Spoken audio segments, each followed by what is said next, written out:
Ven, Espíritu Santo, llena los corazones de tus fieles y enciende en ellos el fuego de tu amor. Envía, Señor, tu Espíritu y serán creados y se renovará la faz de la tierra. Oh Dios, que has iluminado los corazones de tus fieles con la luz del Espíritu Santo, haz que, guiados por este mismo Espíritu, saboreemos la dulzura del bien y gocemos siempre de su divino consuelo. Por Cristo nuestro Señor.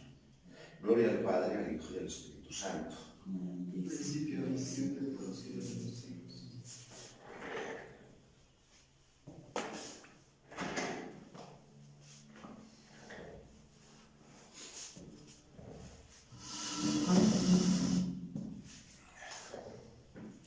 Buenos días. Nos encontramos, como ven, en el escenario. Nos encontramos en Betel, en este lugar maravilloso, que repito lo de anoche, si hubiera posibilidad de ir haciendo un despliegue panorámico del paisaje que yo veo desde aquí, sería verdaderamente maravilloso. Este es un lugar, si no de paraíso, sí de recogimiento y de poder introducirse en Dios. Yo a veces pienso que el ir profundizando en la experiencia de la fe e ir pasando de una fe, digamos, popular, con todo lo que tiene de trayectoria positiva, a una fe un poquito más bíblica y de conocimiento de la revelación, de conocimiento de Dios, el ir cultivando este terreno de la fe es algo así como el maná en el desierto. Cuando lo que vamos diciendo en las pautas o vamos profundizando en nuestra lectura espiritual o vamos recurriendo al magisterio de la Iglesia, que siempre es norma para nosotros, curiosamente, como el maná en el desierto, quienes están con interés y centrados, cada día permanentemente encuentran más gusto y más fruto. Y quienes un día y otro día y otro día les va resbalando el mensaje de Dios, pues van encontrando cada vez más desgana, más desilusión, y la vida pierde el horizonte de Dios, se vuelve queja, se vuelve en el fondo insatisfacción profunda, y realmente la persona abandona el camino de la vida espiritual. Y es cuando después dice: no, pues no, esto no es lo mío, la oración no sé para qué. Y me refiero a la oración guiada por el magisterio. Y aquí quisiera hacer una especie de paréntesis que nos ayude en nuestro discernimiento espiritual, porque esto es muy importante. Yo continuamente veo también en nuestro entorno de México, cuidado y cultivado por la Virgen de Guadalupe, esto hay que reconocerlo, que ha sido para nosotros un elemento de discernimiento y de purificación de la fe. Pero continuamente surgen espiritualidades que son muy cuestionables, sino a veces alejándose de la verdadera doctrina cristiana. A veces vemos como, qué sé yo, ciertas maneras de tomar la devoción a San Juditas, poco a poco se desvían de San Juditas, acaban en la Santa Muerte, pero de todas maneras, sea la Santa Muerte o sea San Juditas, el esquema de devoción es equivalente. Y entonces ahí dices, bueno, sí son símbolos católicos, pero no están garantizados ni por el magisterio ni por la verdadera tradición de la Iglesia. No se puede decir que el culto a los santos coincida con esas formas de expresión. Equivalente a como ahora algunos jóvenes en España reclaman a sus obispos que les abran las iglesias, que les den la Eucaristía, dicen ellos, que les den la Eucaristía, como si fueran tantas multitudes de jóvenes los que ordinariamente asisten a la Eucaristía en España. Es decir, son signos a veces tan contradictorios como que fuera absolutamente caprichoso el que efectivamente en este momento se tomen normas o se tomen previsiones frente a esa pandemia generalizada que vive la humanidad y en concreto tan fuerte que ha vivido y que sigue viviendo con cientos de muertos diariamente por el coronavirus en España. Como que fuera una cuestión caprichosa de los obispos que efectivamente son los que tienen encerrada a la sociedad en previsión de contagios mayores. Es decir, son espiritualidades que efectivamente van ligadas normalmente a posturas ideológicas, lo mismo que espiritualidades que se han desarrollado al calor de ciertos movimientos un tanto fanáticos,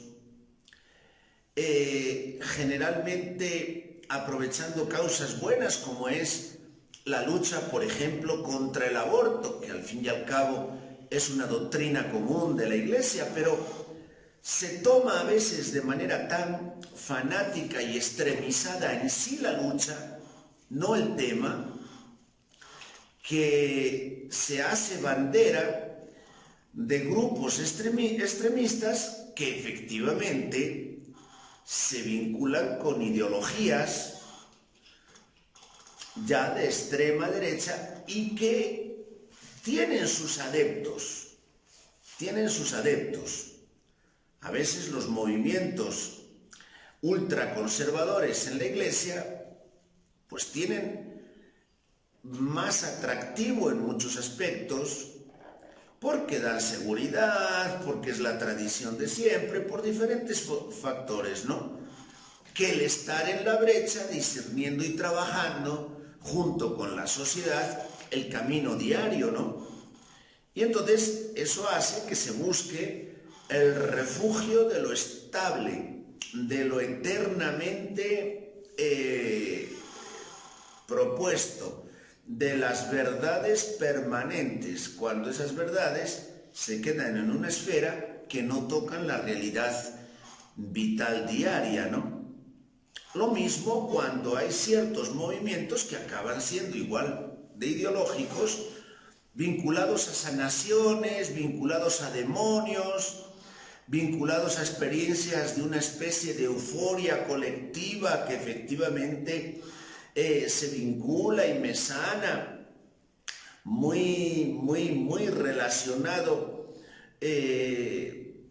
con peticiones materiales, Bueno, habrá que ir discerniendo entre la cizaña si efectivamente hay a veces algo de trigo o no hay trigo de plano. Ojo, por lo tanto, con todas estas espiritualidades a las que voy aludiendo, que son de muchos tipos, que efectivamente no están discernidas por el camino seguro del magisterio de la Iglesia. De ahí la importancia, por ejemplo, de la enseñanza del Papa. Ah, no, es que este Papa es muy progresista y por lo tanto no hay que hacerle caso. Cuando venga un Papa conservador, entonces la palabra del Papa será definitiva. Pero el Papa que es progresista, pues entonces a ese Papa no hay que escucharle. Es el antipapa, porque resulta que pone más interés en el acompañamiento a las personas y en el estar cerca de la experiencia de vida de las personas que en el imponer la verdad eterna, que es lo que quisiera yo desde mi visión. Bueno, entonces, en medio de todo eso, saber reconocer qué es el magisterio de la Iglesia, la doctrina de un concilio, la doctrina común de los obispos, la doctrina del Papa, etc. Y proporcionalmente y de la misma manera, la doctrina de los pastores en la Iglesia. Y cuando digo pastores, digamos, tiene que haber una coincidencia entre lo que yo expreso como pastor vinculado al sensus fidelium y al sensus ecclesiae, ¿verdad? Tiene que haber una coincidencia. Yo estos días que estamos diciendo mucho las misas a través de Facebook o a través de Internet en general, híjole, he escuchado algunas homilías y he visto algunas misas que ciertamente son para llorar, con chistes feos de tipo sexual que no vienen absolutamente al caso para nada, con formas absolutamente groseras, y yo diría que eso es un pecado de sacrilegio en cuanto que es pues un trato de los sacramentos y de la Eucaristía en este caso, que es verdaderamente indigno.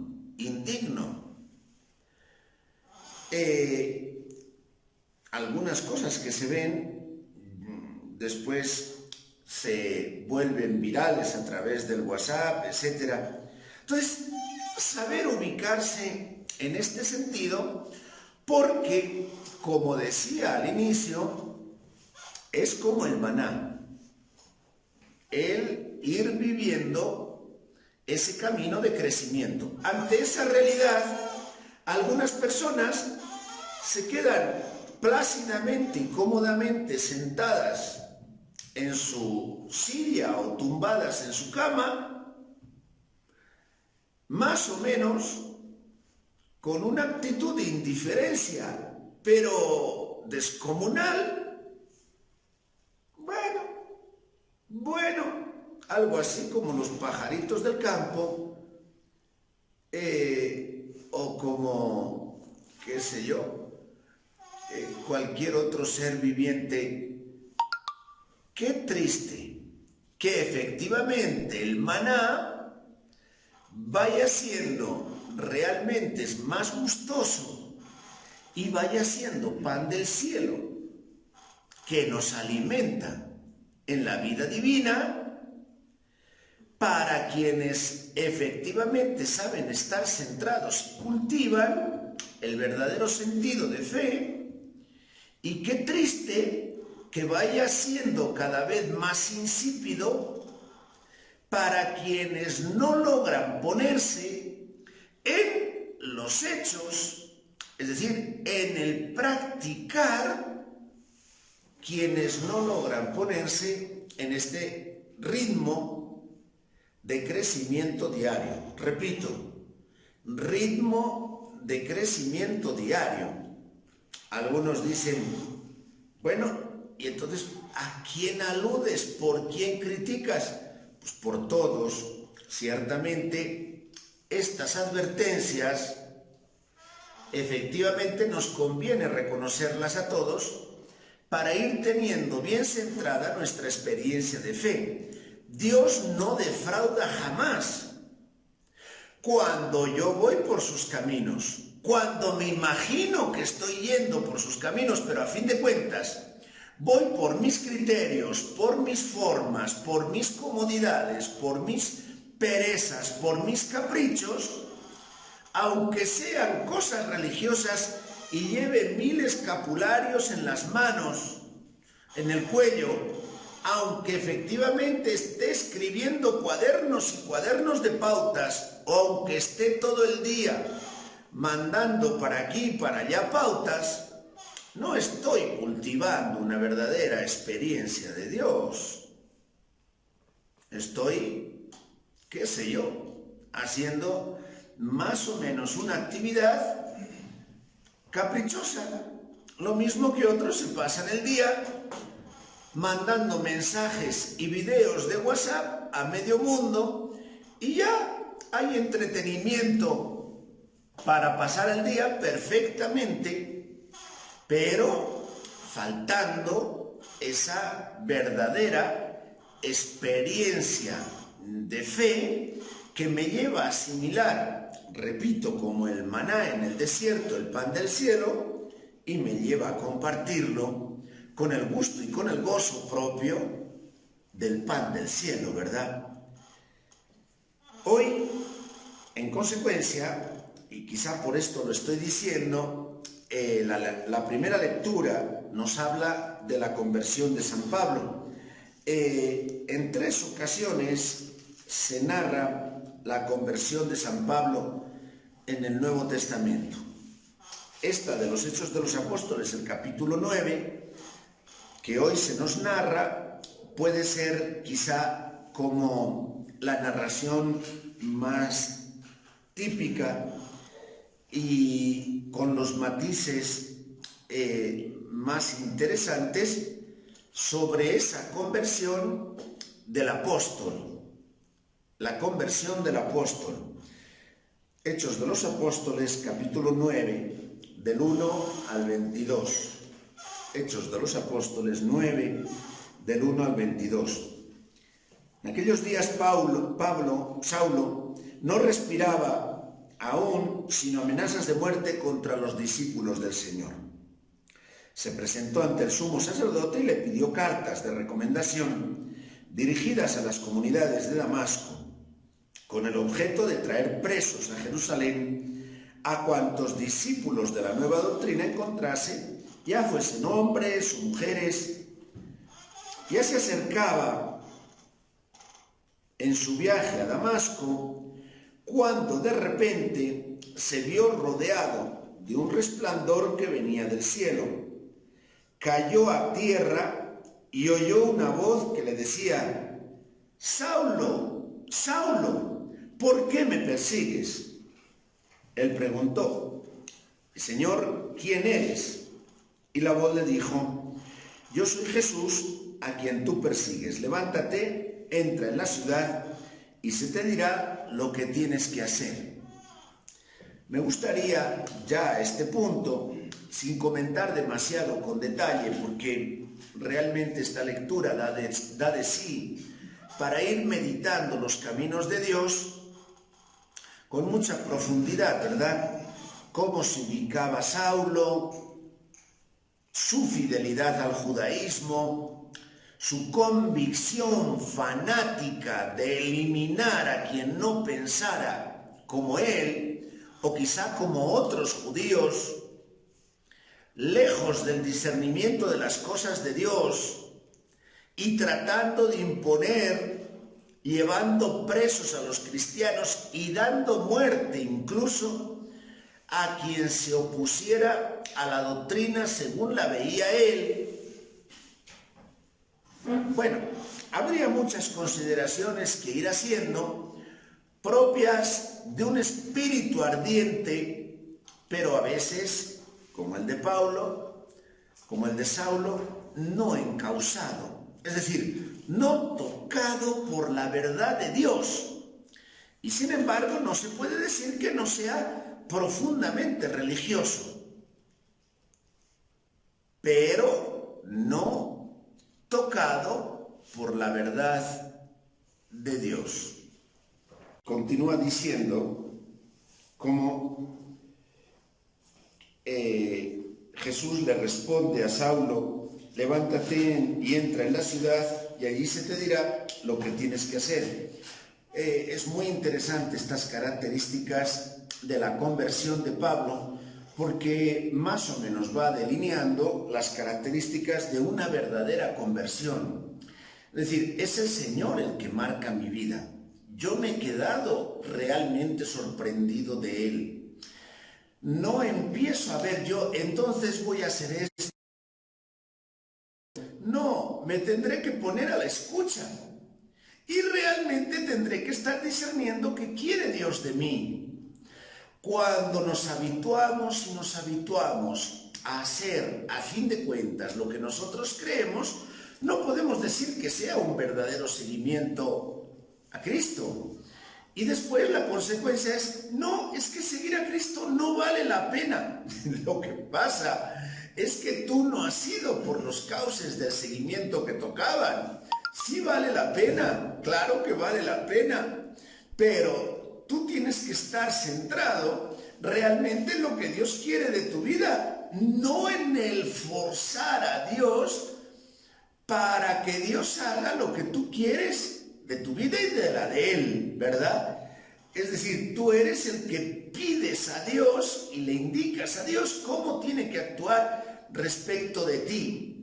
Qué poco discernimiento vas teniendo de tu vida. Así sucesivamente. Yo me encuentro normalmente con las personas cuando platico, cuando expresan a veces respecto al propio seguimiento.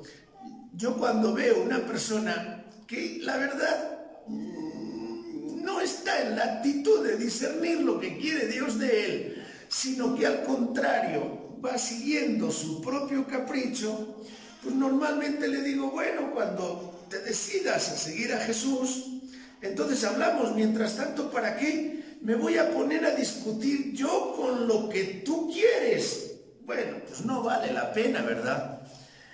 Tendré que intentar decirte, eso no es lo que quiere Dios, no es el camino de Dios. Oye, de todas maneras eres libre, ¿verdad?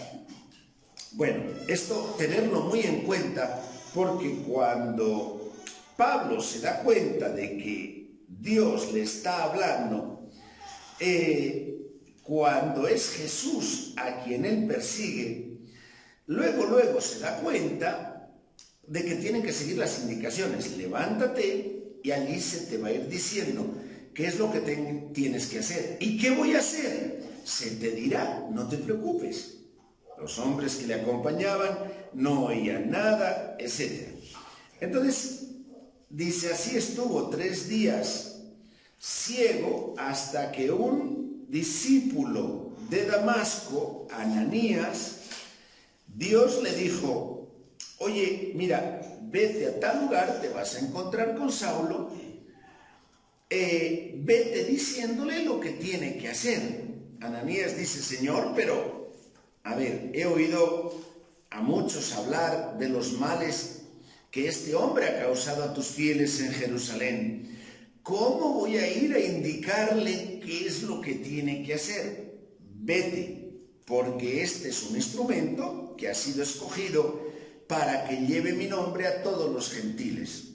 Ni Saulo ni Ananías actúan por propia iniciativa. Es decir, está clarísimo que a ambos responden de manera inmediata y de manera directa a Cristo con quien hablan. En consecuencia, no hablo con mi propio yo, no hablo con mi propia pereza, no hablo con mi propio capricho que hago cada día. Estoy hablando realmente con lo que Dios quiere de mí.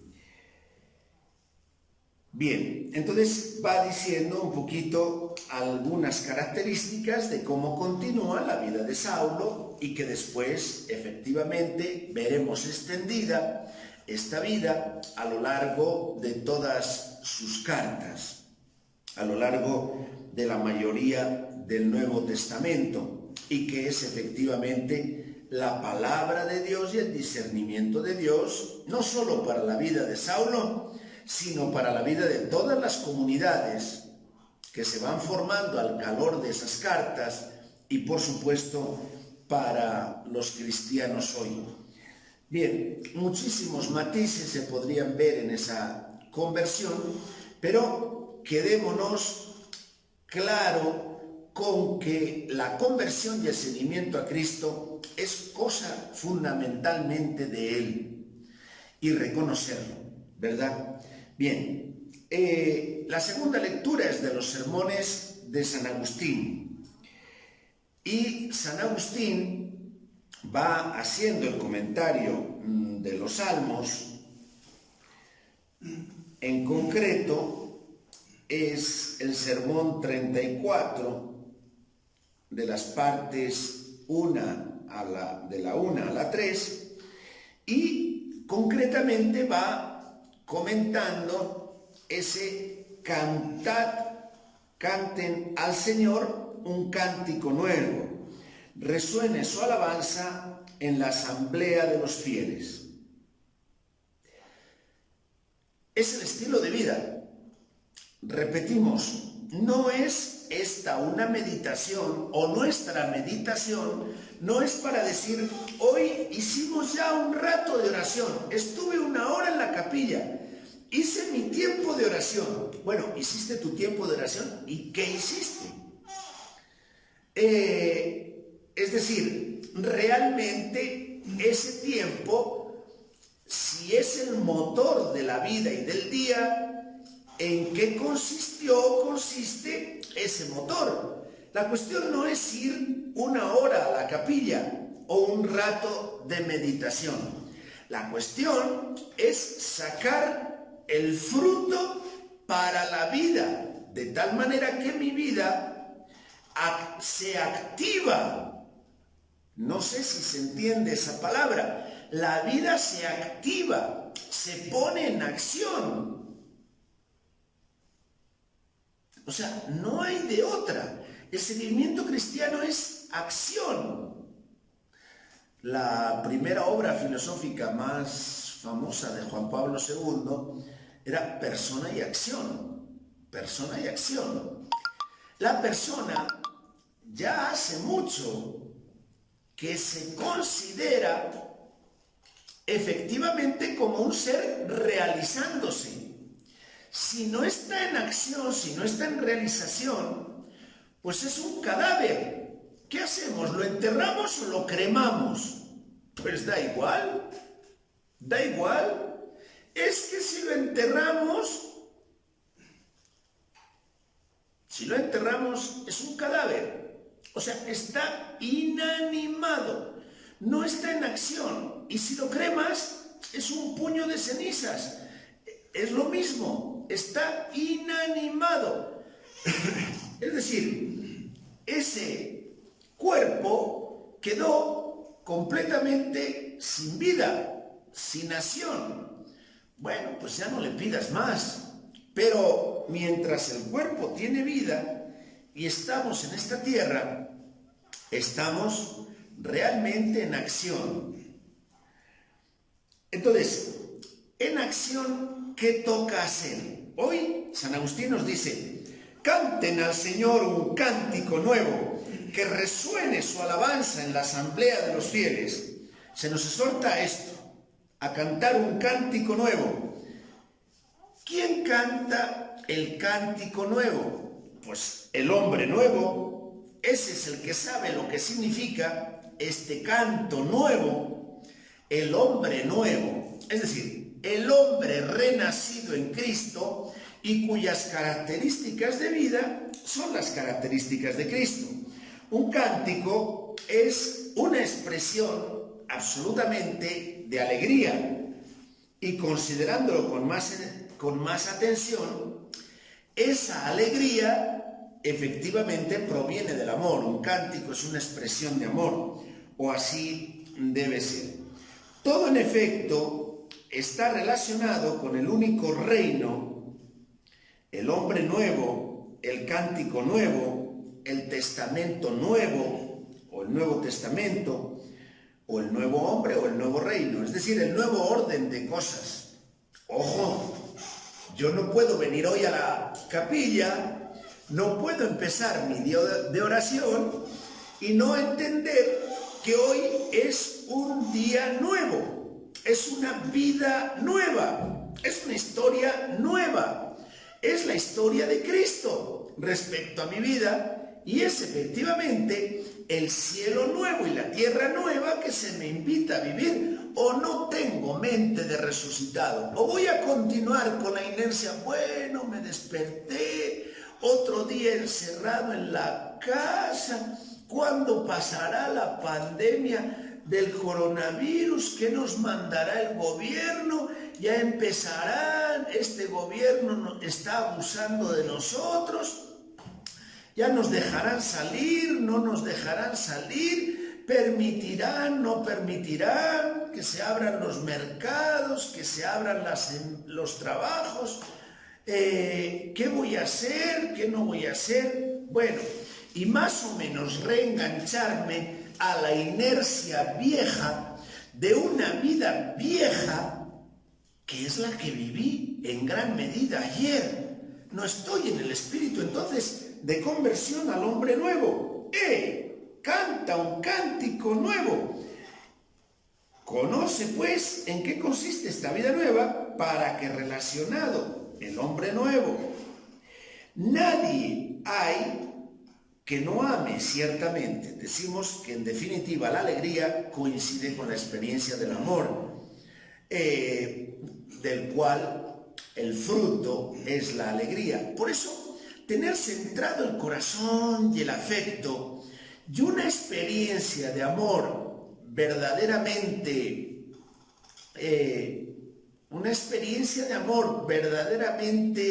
centrada, es el tesoro mayor del que podemos disfrutar en nuestra vida, en nuestro día.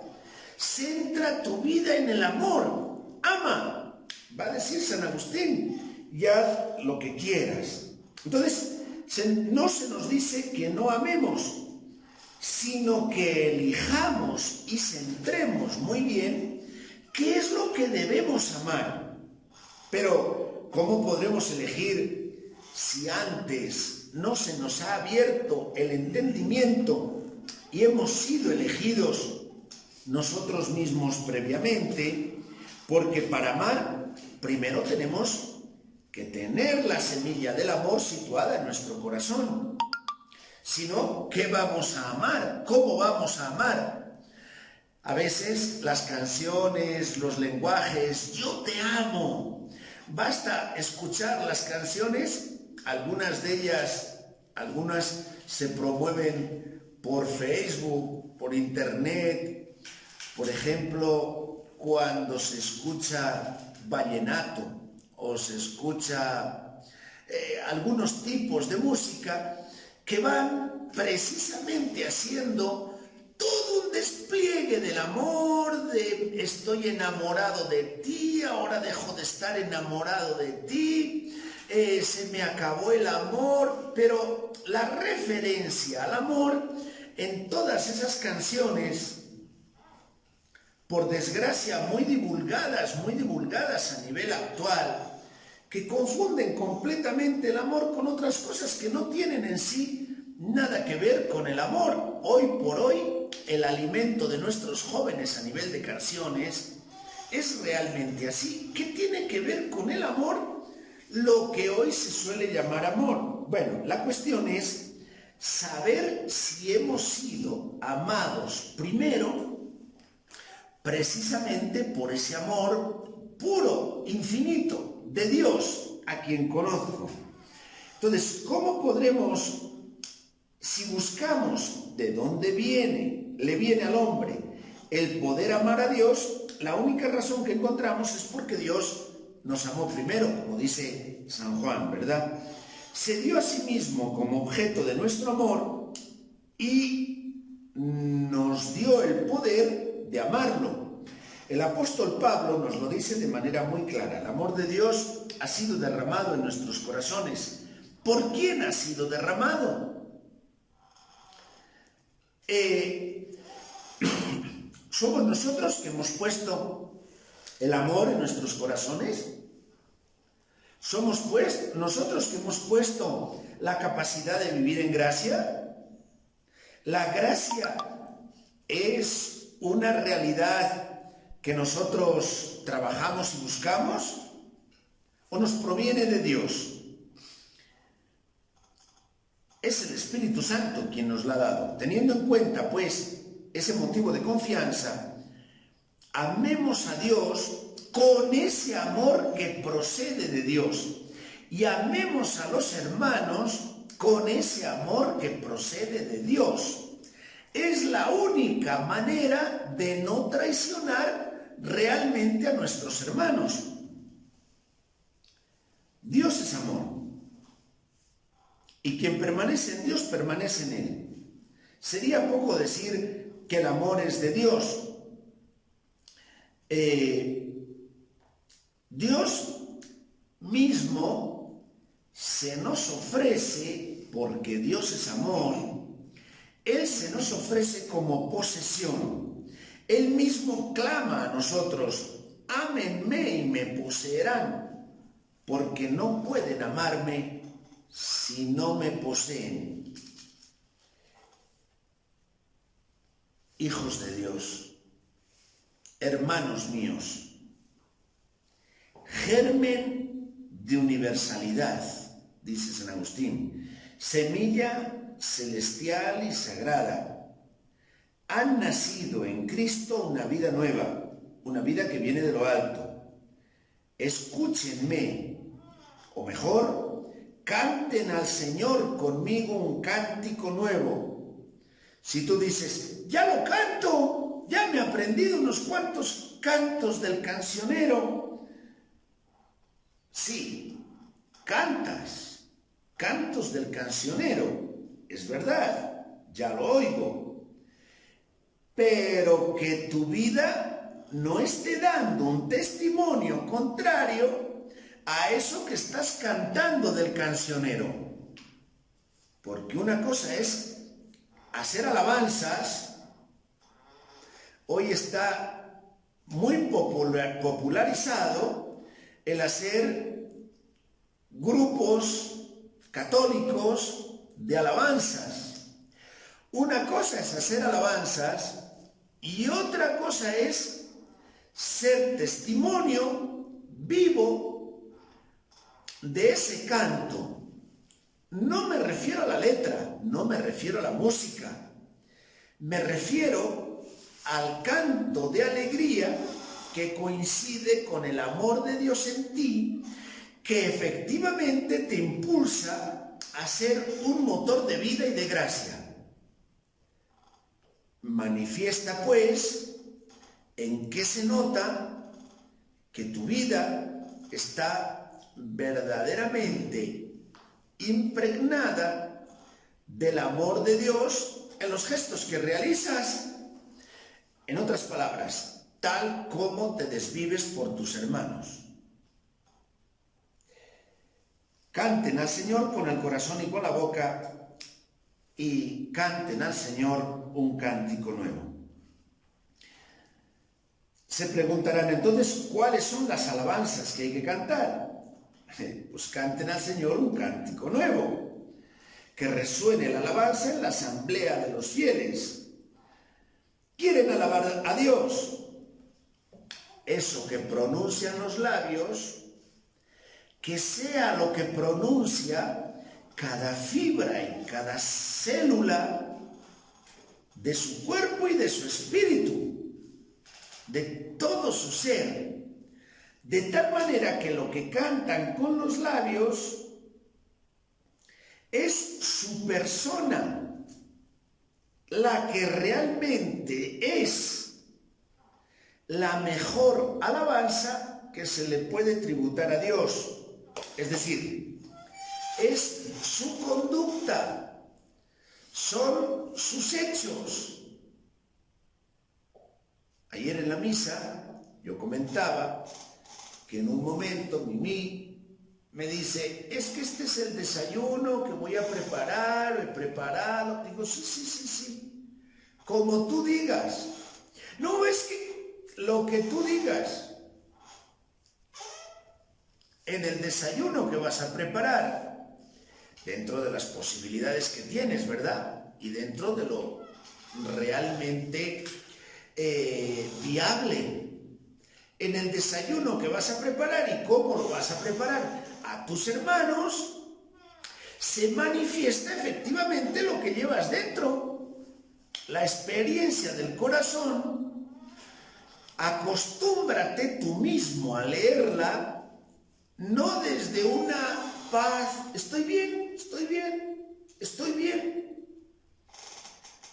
de una paz de tu mente que se autoconvence de que estás bien o estás en la perfección. No me refiero ahora ya a mí, ¿verdad? Sino acostúmbrate a leerla, esa experiencia de tu vida realmente al ritmo de la proyección de tus hechos. Es decir, son tus hechos los que dan razón de la calidad con que vives tu experiencia de amor de Dios. Son tus hechos. Me llamó la atención en una ocasión la superiora general, una religiosa de las guadalupanas, que dice así de claro, dice, hombre, Dios nos pedirá cuentas de lo que pudimos hacer. Si habiéndolo podido hacer no lo hicimos, ahí sí que hay un fallo. Si hoy hubiera sido bueno que hiciéramos tal cosa, pero realmente no estaba en nuestras posibilidades el hacerlo, paciencia. Dios no nos pedirá jamás cuenta de lo que no pudimos hacer.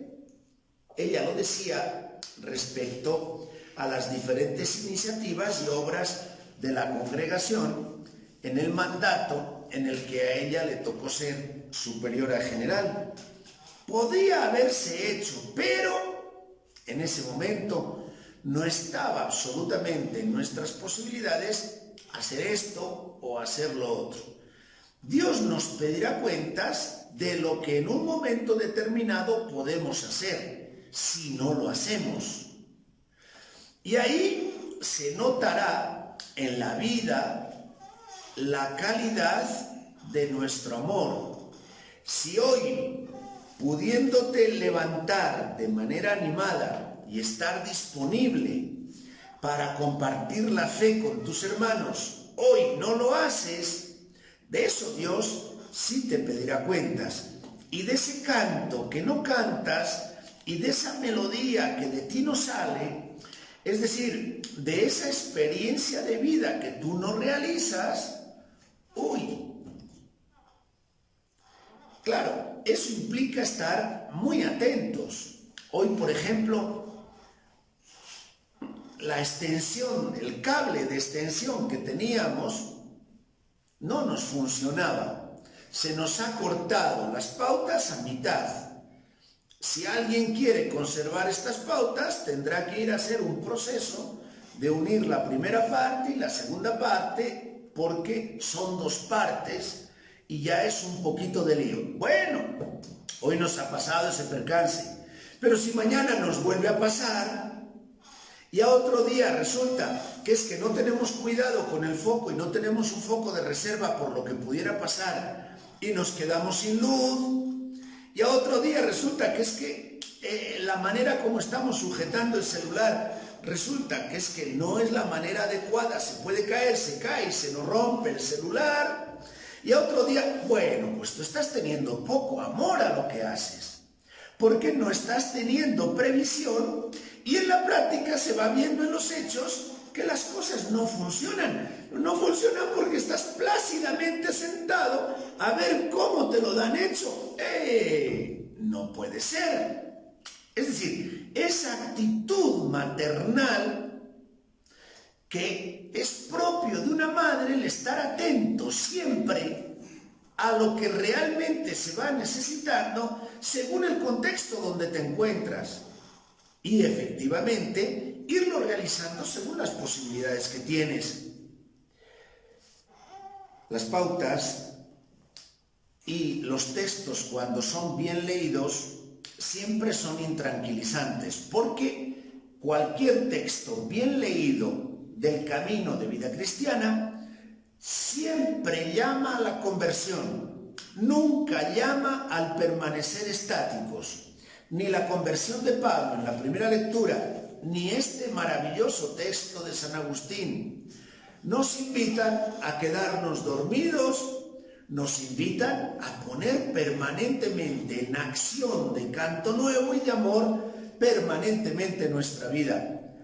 Pero eso nos intranquiliza, porque yo quisiera una religión más tranquilizante, quisiera una religión donde yo cante alabanzas. Ya le hemos alabado al Señor, ya el Señor debe estar contento con nuestra alabanza, y entonces ya vamos a descansar. ¿A poco crees que el Señor necesita tu alabanza? Si tu alabanza al Señor no es más que la expresión de amor y de júbilo que a ti te convierte en amante y por lo tanto te convierte en una vida que se realiza y se activa, eso es realmente alabar al Señor. Si tú no lo estás viviendo así y crees que alabar al Señor es para complacerle, para que luego te deje hacer a ti lo que tú quieres o dormir como tú quieres, no, pues no es esa la verdadera espiritualidad cristiana guiada por el Evangelio. Vamos a pedirle al Señor que hoy reenrutemos y reencaucemos la vida, como cada día, por estos cantos de alabanza y de amor a nuestro Dios. Que así sea. Gloria al Padre, al Hijo y al Espíritu Santo. Ahora en el principio y siempre, por los siglos de los siglos.